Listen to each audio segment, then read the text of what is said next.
जब दिल्ली के एक बड़े कॉलेज के 4 दोस्त राहुल, समीर, तान्या और मीरा गर्मियों की छुट्टियों में रोमांच की तलाश में निकल पड़े। राहुल हमेशा जोखिम उठाने को तैयार, समीर तर्कशील और सतर्क, तान्या अपनी स्केचबुक के साथ और मीरा चुपचाप मगर संवेदनशील। उनकी योजना थी हिमालय की तराई के एक रहस्यमय गांव में छुपी भानगढ़ हवेली तक पहुंचना, जिसके बारे में कहा जाता था कि वहां छलावा नाम की आत्मा भटकती है। राहुल के लिए ये एक चुनौती थी, बाकी सबके लिए एक डरावना किस्सा। समीर ने समझाया कि शिमला या मनाली चलो, लेकिन राहुल और तान्या के रोमांच के आगे उसकी एक न चली। मीरा की बेचैनी सबकी उत्सुकता में दब गई। वे एक पुरानी बस से सफर शुरू करते हैं, पहाड़ों की ओर, जहां हवा में चीड़ के पेड़ और गीली मिट्टी की खुशबू घुली थी। एक छोटे कस्बे में रात बिताते हैं, जहां गेस्ट हाउस के बूढ़े मालिक ने चेतावनी दी, वो जगह जिंदा लोगों के लिए नहीं है, छलावा दिमाग से खेलता है। दोस्तों ने इस चेतावनी को हंसी में उड़ा दिया। आखिरी सफर पैदल था, घने जंगल से गुजरते हुए, जहां सूरज की किरणें भी मुश्किल से पहुंचती थीं। शहर की सारी आवाजें पीछे छूट गईं, सिर्फ पत्तों की सरसराहट और अनदेखे पक्षियों की आवाज रह गई। राहुल सबसे आगे, समीर और तान्या साथ, मीरा सबसे पीछे। उसकी बेचैनी अब डर में बदल रही थी। जंगल बहुत पुराना, हवा भारी और ठंडी हो गई और हंसी ठिठोली अब खामोशी में बदल गई थी। हर कदम पर टूटती टहनी की आवाज अब डराने लगी थी, जैसे जंगल उनकी हरकतों को सुन रहा हो। मीरा को बार बार लगता जैसे कोई उनके पीछे पीछे चल रहा है, बस नजर से ओझल, मगर बिल्कुल पास। तुमने वो आवाज सुनी? मीरा ने तान्या से पूछा। तान्या ने उसे वहम कहकर टाल दिया, लेकिन उसकी मुस्कान भी अब बनावटी थी। मीरा का डर बढ़ता गया। उसे बार बार लगता जैसे उसकी नजर के कोने में कोई साया है जो सीधे देखने पर गायब हो जाता है। सूरज ढलने लगा, जंगल और अंधेरा हो गया।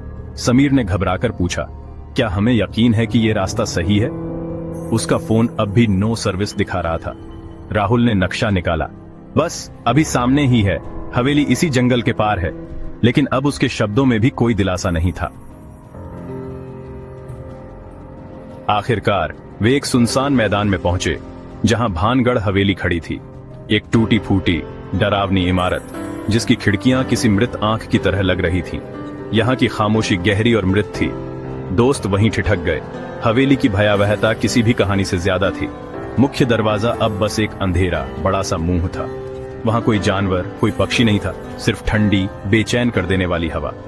तान्या ने दीवारों पर अजीब डरावने चिन्ह देखे, कुछ इंसानी आकृतियां, कुछ अजीब ज्यामितीय आकार, जैसे खून से बनाए गए हों। समीर का शक अब डर में बदल चुका था। हवेली के मुख्य आंगन में पहुंचते ही ठंड और बढ़ गई। अचानक एक तेज झोंका आया, जिसमें धूल और सूखे पत्ते उड़ने लगे और उसके साथ एक धीमी कराहती सी सिसकी हवा में घुल गई। चारों दोस्त अब एक दूसरे के और करीब आ गए थे। रोमांच खत्म हो चुका था, अब डरावना सपना शुरू हुआ था। हवेली के भीतर अंधेरे और सड़न की भूल भुलैया थी। छत के ढहे हिस्सों से चांदनी अंदर आ रही थी। लंबी डरावनी परछाइयां फर्श पर बिखेर रही थीं। तान्या ने दीवारों पर और भी डरावने चित्र देखे, पीड़ा और निराशा के दृश्य, जैसे किसी अनकही त्रासदी का चित्रण। उसने स्केचबुक में उन निशानों को उतारने की कोशिश की, लेकिन उसका हाथ कांप रहा था। समीर को बार बार लगता किसी दरवाजे में छाया, कानों के पास फुसफुसाहट या ऊपर से घूरती निगाहें। उसकी टॉर्च की रोशनी भी डर को कम नहीं कर पा रही थी। मीरा, जो चुप थी, हवेली के एक खास हिस्से की ओर खींचती चली गई, जहां माहौल और भी ठंडा और डरावना था। वे अब हवेली के पेट में थे और बाहर का रास्ता बहुत दूर लग रहा था।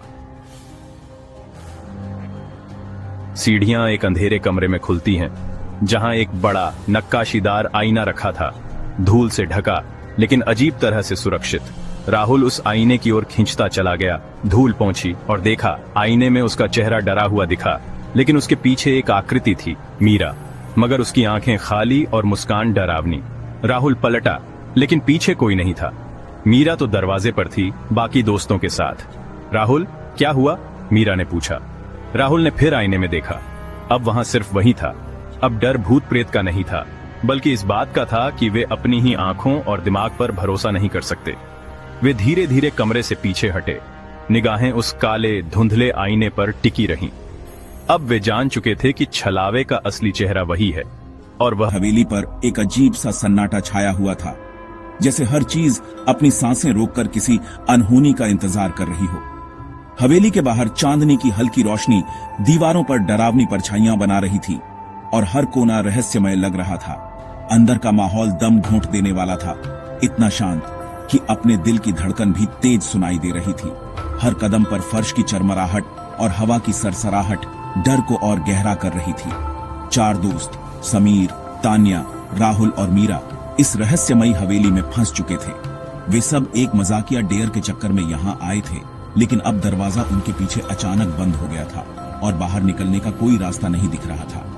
जो एक साधारण चुनौती लग रही थी, वह अब एक डरावने सपने में बदल चुकी थी। उनके चेहरों पर डर साफ झलक रहा था और वे एक दूसरे के और करीब आ गए थे, जैसे साथ रहने से डर थोड़ा कम हो जाएगा। हवेली के लंबे गलियारों में अजीब सी परछाइयां घूम रही थीं, मानो कोई अदृश्य ताकत उन्हें देख रही हो। हर छोटी सी आवाज, दरवाजे की चरमराहट, खिड़की का हिलना एक नए खतरे का संकेत लग रही थी। उनकी बहादुरी धीरे धीरे गायब हो रही थी और उसकी जगह एक अनजाना गहरा डर ले रहा था। वे जितना खुद को समझाने की कोशिश करते, उतना ही डर बढ़ता जाता। हवेली अब सिर्फ एक इमारत नहीं लग रही थी, मानो वह खुद जिंदा हो, हर हरकत को देख रही हो और इंतजार कर रही हो कि कब कोई गलती करे। धीरे धीरे उन्हें एहसास हुआ कि वे यहाँ स्वागत के लिए नहीं आए थे। हवेली के अंदर कुछ हलचल शुरू हो गई थी। दरवाजे अपने आप खुलने बंद होने लगे और हवा में एक अजीब सी फुसफुसाहट गूंजने लगी थी। अब उन्हें समझ आ गया था कि असली डर तो अभी शुरू हुआ है।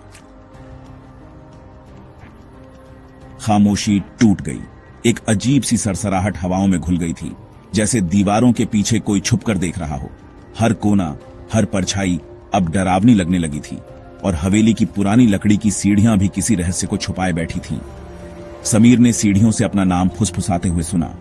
उसकी धड़कनें तेज हो गईं और उसने महसूस किया कि कोई अदृश्य ताकत उसे बुला रही है।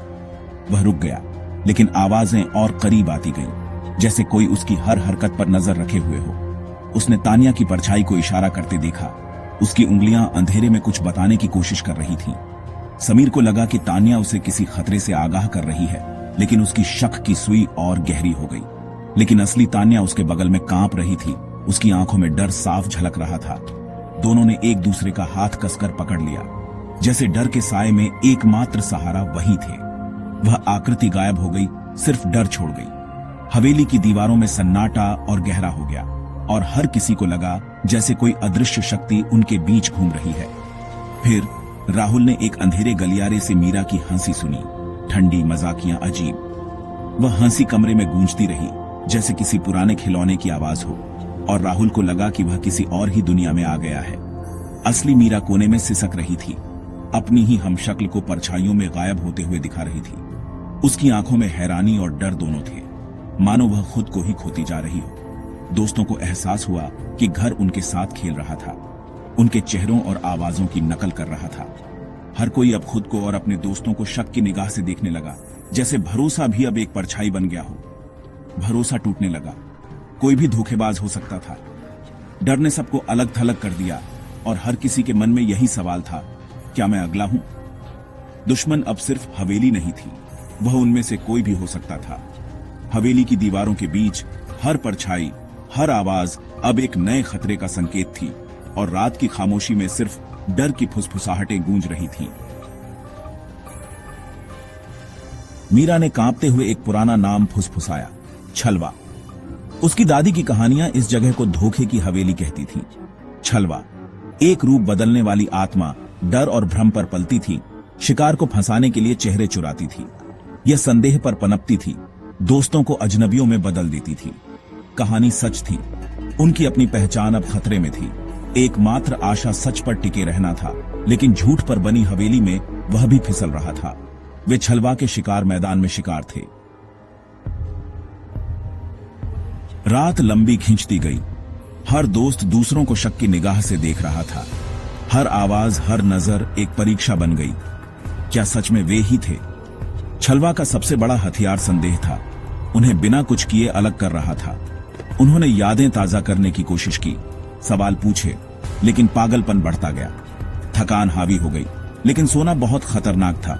हवेली अब सिर्फ भूतिया नहीं थी, यह अविश्वास की जेल थी। सुबह तक वे 4 द्वीप थे, डर के सागर में बहते हुए। सुबह की पहली किरणों के साथ हवेली के पुराने शीशों से छनती रोशनी कमरे में फैल गई। बाहर मंदिर की घंटियों और मंत्रोच्चार की आवाजें गूंज रही थीं। मानो रात के डरावने सन्नाटे को तोड़ने की कोशिश कर रही हो। लेकिन हवेली के भीतर अब भी एक अजीब सा डर बाकी था। तभी एक रहस्यमयी साधु आया, जिसकी चाल में अजीब सी गंभीरता थी। उसने धीरे धीरे पुराना लकड़ी का दरवाजा खोला, जैसे किसी अनदेखी शक्ति को बाहर निकाल रहा हो। हवेली के भीतर से 5 दोस्त लड़खड़ाते हुए बाहर निकले।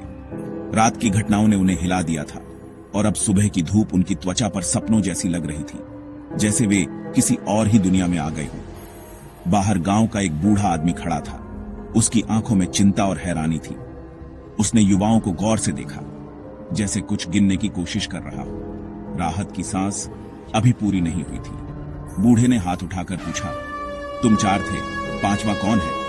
उसकी आवाज में डर और संदेह दोनों थे, मानो वह किसी अनजानी सच्चाई को पहचान गया हो। दोस्त एक दूसरे की ओर मुड़े और गिनने लगे। 1, 2, 3, 4, 5। पल भर के लिए सब चौंक गए। किसी को समझ नहीं आया कि 5वां कौन है। उनके बीच एक छाया थी, छलवा, जो उनके साथ ही बाहर आ गया था। वह सबके सामने था, फिर भी किसी की नजर में नहीं आया। उसकी मौजूदगी साफ थी, लेकिन पहचानना नामुमकिन। बुरा सपना अभी खत्म नहीं हुआ था। वह छाया अब भी उनका पीछा कर रही थी। गांव की सुनसान गलियों में उनके घरों तक वह डरावनी परछाई उनके साथ साथ चलती रही। इस कहानी ने हमेशा चेतावनी दी थी, धोखे और रहस्य से भरी हवेली में आप कभी नहीं जान सकते कि आपके बगल में असल में कौन चल रहा है। कभी कभी सबसे डरावनी चीज वही होती है जो सबसे पास होती है।